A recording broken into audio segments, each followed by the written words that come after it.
Hello. आज हम mathematics की क्लास में 10th क्लास का जो हमारा टॉपिक चल रहा था उसकी 3 एक्सरसाइज 3.6 का एक क्वेश्चन विशेष था, क्वेश्चन नंबर 2। उसमें 3 पार्ट हैं, आज मैं तीनों पार्ट करा रहा हूँ।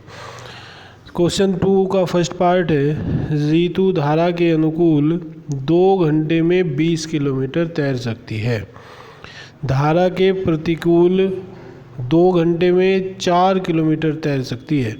इसका मतलब क्या है कि इसका मतलब है कि धारा के अनुकूल शब्द आया हुआ है और एक है प्रतिकूल। धारा के अनुकूल का मतलब है, मान लिया धारा इस दिशा में बह रही है ऐसे, और वो जो ऋतु है वो भी इसी दिशा में बह रही है, तो ये तो क्या हो गया, धारा के अनुकूल। धारा के प्रतिकूल का मतलब होता है कि धारा इस दिशा में बह रही है और ऋतु उसके विपरीत दिशा में तैर रही है, वो क्या होता है, प्रतिकूल। ठीक है, तो ऐसे जब धारा बहने में भी आपने, तैरने में भी क्या होता है आपको पता है कि जब धारा के साथ हम बहते हैं तो तैरना आसान होता है, जब धारा के विपरीत हम बहते हैं तो तैरना मुश्किल होता है। ठीक, वही यहाँ पर काम है। तो स्थिर जल में तैरने की चाल और धारा की चाल ज्ञात करनी है। तो माना ऋतु की स्थिर जल में तैरने की चाल कितनी है, x किलोमीटर प्रति घंटा। स्थिर जल का मतलब पानी स्थिर है, किसी भी दिशा में नहीं चल रहा है, तो धारा के अनुकूल और प्रतिकूल का कोई प्रभाव उस पर नहीं है, तब उसकी चाल जो है वो x किलोमीटर प्रति घंटा है। इसके बाद धारा की जो चाल है y किलोमीटर प्रति घंटा है। धारा के अनुकूल चाल क्या हो जाएगी, x प्लस वाई। मैंने कहा था, बताया था कि जब धारा के एक ही दिशा में दोनों चलते हैं तो चाल बढ़ जाती है, यानी कि प्लस हो जाएगा। जब धारा के विपरीत चलेंगे तो तैरना आसान मुश्किल होता है, तो x minus y kilometre per hour हो जाएगा। धारा के अनुकूल चाल का सूत्र क्या होता है, दूरी बटे समय। तो दूरी कितनी है, 20 किलोमीटर, समय कितना लगता है, 2। तो ये हो गया x प्लस वाई, पहली शर्त से क्या हो गया, x plus y equal to 10। अब प्रतिकूल के समय में क्या हो गया, दूरी बटे समय। दूरी क्या है, 4 और समय है 2, तो 2 आया, x minus y equal to 2। अब तो इन दोनों इक्वेशन को सोल्व करना है, किसी भी विधि से सोल्व कर सकते हैं जो आसान हो। तो ये दोनों इक्वेशन मैंने यहाँ लिख दी और विलोपन विधि से मैं इसे हल कर रहा हूँ। क्या हुआ, यहाँ y गुणांक तो बराबर है, यहाँ y के साथ प्लस है, यहाँ y के साथ माइनस है, यानी कि अलग अलग साइन है। जब अलग अलग साइन होते हैं तो प्लस कर देते हैं, तो 2x इजिकल टू आया, तो ये दोनों कट जाएंगे, 2x इजिकल टू 12, x की वैल्यू आ गई 6। x का मान समीकरण 1 में रखते हैं। x समीकरण 1 क्या थी, x plus y equal to 10, x की वैल्यू रखी 6 plus y equal to 10, y equal to क्या आ गया, 10 माइनस 6 इजिकल टू 4। तो जो x और y दोनों के मान आ गए। इसका मतलब है स्थिर जल में चाल कितनी है, 6 किलोमीटर प्रति घंटा, धारा की चाल कितनी है, 4 किलोमीटर प्रति घंटा। ठीक है, यही इसके आंसर है। इसके बाद इसका सेकंड पार्ट है। सेकंड पार्ट क्या है कि दो महिलाएं व 4 पुरुष एक कसीदे के काम को साथ साथ करते हैं। दोनों कितने के साथ साथ करते हैं, 4 दिन में पूरा कर देते हैं। ठीक है, जब उसे वो 4 दिन में पूरा कर देते हैं तो जबकि 3 महिलाएं 6 पुरुष 3 दिन में पूरा कर सकते हैं। ज्ञात कीजिए कि किसी कार्य को करने में महिला कितना समय लेगी और एक पुरुष कितना समय लेगा। तो ये क्या हुआ कि माना, वैसे तो सवाल कि अगर भाषा से देखा जाए और सीरियस ना लिया जाए तो सवाल ही गलत है कि जब एक काम को करने में 4 दिन लगते हैं, उसने क्वेश्चन में कहा 4 दिन लगते हैं, यानी कि 4 दिन में काम पूरा हो गया। तो जब काम पूरा हो गया तो फिर तो दोबारा काम करने का क्या मतलब हुआ। लेकिन चलो वो तो वैसी बात है, अब क्वेश्चन की बात। माना एक महिला द्वारा कार्य को पूरा करने में कुल दिन कितने लगते हैं, x। पुरुष द्वारा कार्य करने में कितने दिन लगते हैं, y। अब हम क्या करेंगे, इनका एक एक दिन का काम निकाल लेंगे। महिला का एक दिन का काम क्या हो जाएगा, दिन बटे काम, यानी कि 1/x। पुरुष का एक दिन का काम क्या हो जाएगा, 1/y। पहली शर्त क्या है कि दो महिला का काम हो गया 2/x, 2/x, ठीक है, ये आया। 5 पुरुष 5/y बराबर 1/4। इसी तरीके से 3 महिलाएं 3/x, 6 पुरुष 6/y कितने 1/3। तो ये आ गया। अब इसे सोल्व करने के लिए जैसे आप इसी उसमें था कि 1/x को हम क्या मान लेंगे a, और क्या हुआ 1/x को हमने माना a, 1/b को माना y। तो इक्वेशन होगी 2a + 5b = 1/4। दूसरी इक्वेशन हो जाएगी 3a + 6b = 1/3। अब दोनों में के गुणांक बराबर करने के लिए a का गुणांक बराबर करना चाहते हैं, तो a का गुणांक यहाँ 2 है, यहाँ 3 है, तो इस इक्वेशन को हमने 3 से मल्टीप्लाई कर दिया, इस इक्वेशन को हमने 2 से मल्टीप्लाई कर दिया।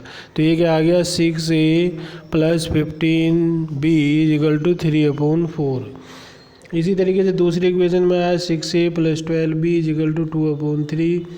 दोनों के गुणांक बराबर हो गए, साइन समान है, यहाँ भी प्लस है यहाँ भी प्लस है। जब साइन समान होते हैं तो दोनों इक्वेशन को क्या करते हैं माइनस कर देते हैं, यानी कि घटा देते हैं। तो माइनस करने पे नीचे वालों के साइन चेंज हो जाते हैं, ये साइन चेंज हुए, ये कट गया, तो 3b यहाँ 3b बचा। इसे सोल्व करके दिखाया हुआ है मैंने माइनस करके, ये आ गया। तो ये क्या आया 3b = 9 - 8/12 यानी कि 1/2। तो b की वैल्यू आ जाएगी 1/36। अब इक्वेशन 4 में b का वैल्यू रख दो। b की वैल्यू रखते ही काय की वैल्यू आ जाएगी a की, ये रहा 3a + 6 × 1/36 = 1/3। इस तरीके से a की वैल्यू आ जाएगी।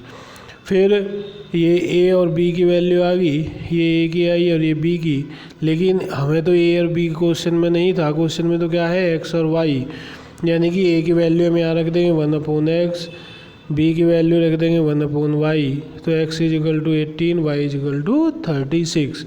यानी कि एक महिला का काम को करेगी कितने दिन में 18 दिन में, एक पुरुष उसी काम को कितने दिन में करेगा 36 दिन में। ठीक है, ये इसका आंसर आया।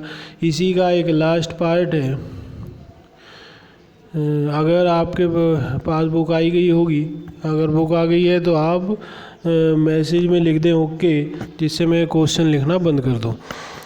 मैं क्वेश्चन इसीलिए लिखता हूँ कि जिससे कि जिसके पास बुक नहीं है उसे भी उस क्वेश्चन का पता लग सके। रूही 300 किलोमीटर की दूरी पर स्थित अपने घर जाने के लिए कुछ दूरी रेलगाड़ी द्वारा तथा कुछ दूरी बस द्वारा तय करती है। यदि वह 60 किलोमीटर रेलगाड़ी द्वारा से इस बस द्वारा यात्रा करती है तो उसे 4 घंटे लगते हैं। यदि वह 100 किलोमीटर रेलगाड़ी से या तो बस से करती है तो 10 मिनट अधिक लगते हैं। ठीक है, अब से इसका सॉल्यूशन। माना रेलगाड़ी की चाल x किलोमीटर प्रति घंटा और बस की चाल y किलोमीटर प्रति घंटा। 60 किलोमीटर रेलगाड़ी से चला, जो 60 किलोमीटर रेलगाड़ी से चलने में लगा समय बराबर क्या होता है दूरी बटे चाल। दूरी कितनी है 60, चाल कितनी है x। 240 किलोमीटर चलने में लगा समय 240 बटे y। कुल समय कितना है 4 घंटे, दोनों को प्लस कर दो = क्या कर दो 4। तो ये होगी इक्वेशन नंबर फर्स्ट। इसके बाद 100 किलोमीटर रेलगाड़ी द्वारा लगा समय 100 बटे x, सूत्र वही है, समय बराबर दूरी बटे चाल। शेष 200 किलोमीटर 200 बटे y। कुल समय कितना लगा 4 घंटे 10 मिनट। ये मिनट है और ये घंटे है, ये ध्यान रखना है। तो पहले ही से हमें घंटे बनाना पड़ेगा, फिर इसमें ये ऐड होगा। 10 मिनट को घंटे बनाने के लिए क्या करेंगे 10 बटे 60 कर देंगे। ठीक है, और वो हमने यहाँ ऐड कर दिया है, 0 से 0 कट गई तो ये 1/6 हो गया। तो 6 एलसीएम आया, 6 चौक 24 होते हैं, 24 जमा 1 25 बटे 6। तो अब हमारे पास 2 इक्वेशन होगी, एक इक्वेशन ये और एक ये। इसमें भी यही है कि 1/x को a मान लो, 1/y को b मान लो। तो इक्वेशन हमारी ये हो जाएंगी। इक्वेशन 1 से हमारे पास आ जाएगा 60a + 240b = 4। यहाँ 100a + 200b = 25 बटे 6। अब हमें गुणांक बराबर करने हैं। गुणांक बराबर करने के लिए इसके ए के गुणांक बराबर कर दूँ, तो इसे तो 100 से मल्टीप्लाई कर दो, मैंने करके दिखाया हुआ है, और इसे 60 से मल्टीप्लाई कर दो, तो ये आ जाएगा। ठीक है, दोनों को हम माइनस करेंगे क्योंकि साइन समान है। जब माइनस करेंगे तो ये आ जाएगा, b की वैल्यू आ जाएगी 1/80। जब b की वैल्यू आ जाएगी तो b का मान हम रख देंगे किसी भी इक्वेशन में, थर्ड में हमने रखा हुआ है, तो उससे काहे की वैल्यू आ जाएगी, a की वैल्यू आ जाएगी। फिर ये क्या होगा, x = 60 और y = 80। x और y की वैल्यू आ गई, रेलगाड़ी की चाल 60 और बस की चाल 80 किलोमीटर प्रति घंटा। इस तरीके से एक्सरसाइज 3 समाप्त हो जाती है। ठीक है, आपको वीडियो देखने के लिए वीडियो में से कॉपी में उतारना होता है, तो उसके लिए आप क्या करेंगे कि वीडियो चलती हुई वीडियो में तो आप उतार नहीं सकते, तो आप वीडियो को स्टॉप कर देंगे। जब आप वीडियो स्टॉप कर देंगे तो यहीं पर आ जाएगी, और फिर आप उसे उतार लें, फिर वीडियो को आगे चलाएं और फिर उसे देख लें। दूसरी बात, जब हम वीडियो को चलाते हैं, वीडियो को अगर साफ नहीं आ रही है, तो आप जैसे ही इस पर हाथ लगाएंगे तो यहाँ 3 पॉइंट आ जाएंगे ऐसे।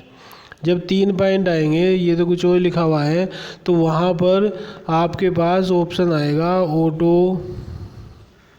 ऑटो, ज़्यादातर ऑटो पे ही एक के सामने पॉइंट लगा होता है, तो वहाँ सबसे नीचे आएगा 480। तो आप उसके आगे इस पॉइंट को कर देंगे, यहाँ से हटाएंगे पॉइंट को, यहाँ तक कर देंगे, तो फिर वीडियो आपको साफ चमकने लगेगी। धन्यवाद।